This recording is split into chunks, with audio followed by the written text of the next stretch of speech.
Dans le cadre de sa stratégie visant à stimuler l'investissement et à renforcer le développement des infrastructures, le ministère de l'économie et des finances chargé de l'industrie, à travers la direction générale des partenariats publics-privés en partenariat avec la Facilité africaine de soutien juridique, a organisé du 21 au 26 juin une série de séminaires de sensibilisation, de formation et de vulgarisation consacrés aux partenariats publics-privés. Cette initiative qui traduit la volonté des autorités djiboutiennes à consolider le cadre juridique, institutionnel et opérationnel des PPP afin de favoriser une meilleure mobilisation des investissements publics-privés au service des financements des infrastructures et à l'amélioration des services publics. Durant 5 jours, les représentants des administrations publiques et des autorités de régulation, des barreaux de Djibouti, du secteur privé et des institutions financières ont participé à ces sessions de formation animées par des experts nationaux et internationaux. Donc, en matière de PPP. Donc, nous intervenons en support de la Direction générale des PPP dans ces dimensions de vulgarisation en fait, du concept de la PPP et de la mobilisation de toutes les parties intervenantes pour justement voir implémenter les PPP à Djibouti et voir les PPP comme un instrument pour le financement donc, et la réalisation des projets publics. Et pour constituer ce rêve en fait de coordination et de partenariat entre le public et le privé. Ici à Djibouti, le gouvernement à travers la Direction générale des partenariats publics-privés a demandé l'appui de la facilité pour le renforcement des capacités de toutes les parties prenantes impliquées dans l'écosystème des PPP ici à Djibouti. Ça, c'est la raison pour laquelle nous avons cette séance aujourd'hui qui était dédiée à un échange avec le secteur privé.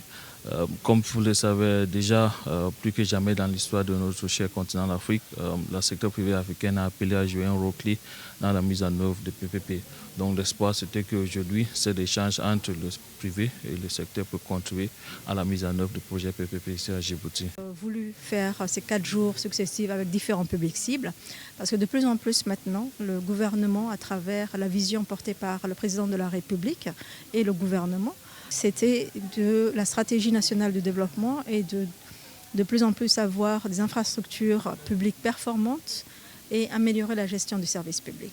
Et pour ça, l'ambition, c'est que le secteur privé, tant local qu'international, puisse participer à ce développement du pays et qu'on puisse avoir l'expertise, tant l'expertise technique, mais également le financement du secteur privé pour pouvoir participer à cet élan de développement de nos infrastructures. C'est pour ça que le montage des projets PPP est un montage assez particulier. Le gouvernement a adopté en 2017 la loi portant justement sur le cadre des PPP avec les différents textes réglementaires. C'était pour justement rendre transparent les modalités de réalisation afin que aussi bien l'acteur public mais également l'acteur privé puisse comprendre comment ce montage doit se faire et permettre à la fin qu'on dispose de projets solides, durables et aussi bien dans l'intérêt général parce qu'il faut avant tout c'est une infrastructure publique qu'on recherche mais également le secteur privé qu'on souhaite embarquer dans nos projets. C'est un secteur privé qui a ses propres intérêts. Donc, c'est-à-dire qu'il va lui-même chercher le bénéfice dans tout projet dans lequel il va intégrer. Donc, c'est deux forces qui vont effectivement participer à un partenariat. C'est pour ça qu'on parle d'un partenariat. Il s'agit que chacun va apporter quelque chose et que ce partenariat va durer sur le long terme. Mais pour ça, pour que ce soit un partenariat réussi, il faut vraiment qu'on prépare bien comme il faut ces projets-là, qu'on les rende bancables et par la suite qu'il y ait une bonne participation, soit en mise en concurrence, soit à travers une offre spontanée de l'investisseur.